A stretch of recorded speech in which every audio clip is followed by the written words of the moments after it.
Magandang umaga po sa inyong lahat. Ako si Myrtaniel Panuelos at ngayon ay tatalakayin natin ang Kabanata 11, Los Baños ng El Filibusterismo. Simulan na natin sa mga tauhan ng kabanatang ito, maging ang kanilang papel na ginagampanan. Kapitan General. Si Kapitan General ay ang pinakamataas na pinuno ng bayan, sugo ng Espanya, at malapit na kaibigan ni Simon. Pinipilit na gawin ang kanyang mga trabaho habang siya ay naglalaro ng baraha. Dahil dito, hindi niya napagtutuunan ng pansin ang kanyang trabaho. Hindi niya gaanong pinag-iisipan ang kanyang mga desisyon na ginagawa. Madali rin siyang mabuyo sa subestyon ng iba.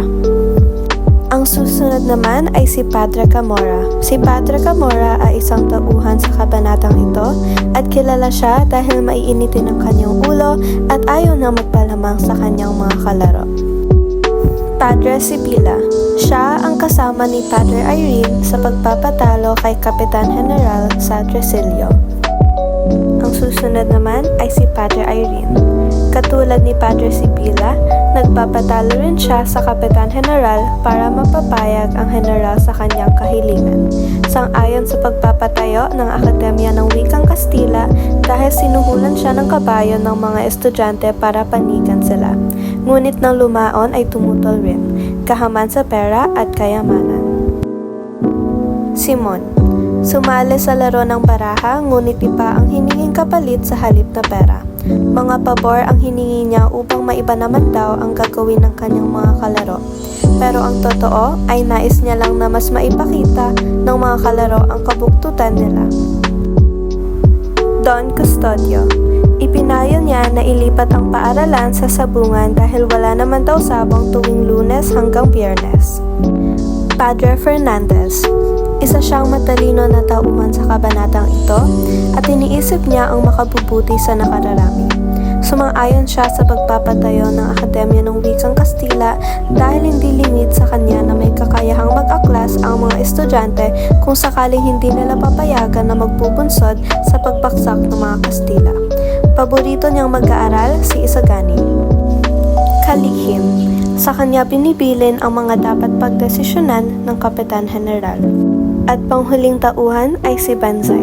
Nagbibilyar siya kasama si Simon. Ang susunod naman ay ang mga talasalitaan sa kabanatang ito. Una, Tresillo. Ang ibig sabihin nito ay sugal na baraha. Pangalawa, pag-aalipusta o paghamak. Pangatlo, armas de salon, sandatang pambulgaw o pandekorasyon. Pang-apat, apyan o opyo. Panglima, pag-aalsa o paghihimagsik. Pang-anim, masusugpo, mapipigil. Pang-pito, pinimpin, pinigil. Pang-walo, tumagok, sumuntok. Pang-siyam, matiwasay o tahimik. At pang-sampu, balisa o hindi mapalagay. At yun ang mga talasalitaan sa kabanatang ito. Buod ng aral o kabanata. Nangangaso ang Kapitan General sa boso-boso. Wala silang nahuli sapagkat natatakot ang mga hayop sa dala nilang isang banda ng musiko. Kaya sa huli ay napilitan nitong bumalik sa bahay. Ikinatuwa ito ng General sapagkat hindi nahalata ang kanyang kawalan ng kaalaman sa pangangaso. Kaya naglaro na lang ng baraha sina Padre Irene, Padre Sibila at ang Kapitan General. Nagpatalo sina Padre Sibila at Padre Irene samantalang inis naman si Camorra dahil siya ay natatalo. Hindi nagtagal ay pumalit si Simon kay Padre Camorra. Pumayag si Simon na itaya ang kanyang mga alahas sa kondisyong ipupusta ng mga prayle ang pangakong magpapakasama sa loob ng 5 araw. Si Kapitan General naman ay ang pagbibigay ng kapangyarihan kay Simon na magpakulong at magpatapon ng kahit na sinong kanyang nanaisin. Maraming mungkahi ang nagpapasyahan at mayroon din namang hindi. Laging sinasalungat ang General ng mataas na kawani. Mga tanong at sagot. Unang tanong, ano ang nilaro ni Kapitan General sa Bahay Aliwan?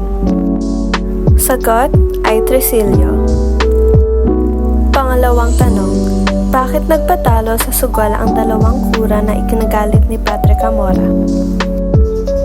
Sapagkat nais na lang makalamang sa isa sa pakikipag-usap usap sa kapitan ukol sa paaralan ng Kastilang Balak ng Kabataan. Pangatlo, ano ang ipinayo ni Don Custodio? Ipinayo niya na gawing paaralan ang sabungan. Pang-apat, kaninong kuro-kuro ang laging magkasalungat? Ang laging magkasalungat na kuro-kuro ay ang pagitan ng mga prayle at mga Pilipino. At pang-lima, ano naman ang saloobin ni Padre Sibila tungkol sa pagtuturo? Ang saloobin ni Padre Sibila tungkol sa pagtuturo ay hindi magandang pagtingin dahil para sa kanya, dapat pumili ng mas magagaling na guro at dapat turuan ang mga estudyante ng tamang relihiyon.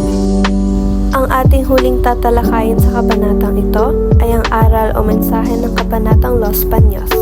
Una, ang kapangyarihan ay maaaring magamit sa mabuti o masama, at ito ay maaaring maging sanhi ng pagkakaroon ng labis na tiwala sa sarili o pagkaabuso sa kapwa. Pangalawa, ang paglalahad ng iba't ibang pananaw sa isang usapin ay mahalaga upang maunawaan at maresolba ang mga problema ng lipunan. Pangatlo, ang kahalagahan ng edukasyon ay hindi dapat mawalan ng saysay dahil sa mga personal na interes o paniniwala ng iilan. At ang panghuli, ang pagiging matapat sa sarili at sa iba ay mahalaga upang mapanatili ang tiwala at paggalang ng kapwa. At dito na nagtatapos ang Kabanatang 11, Los Baños ng El Filibusterismo. Maraming salamat sa pakikinig. Naway marami kayong natutunan sa ating tinalakay ngayong araw.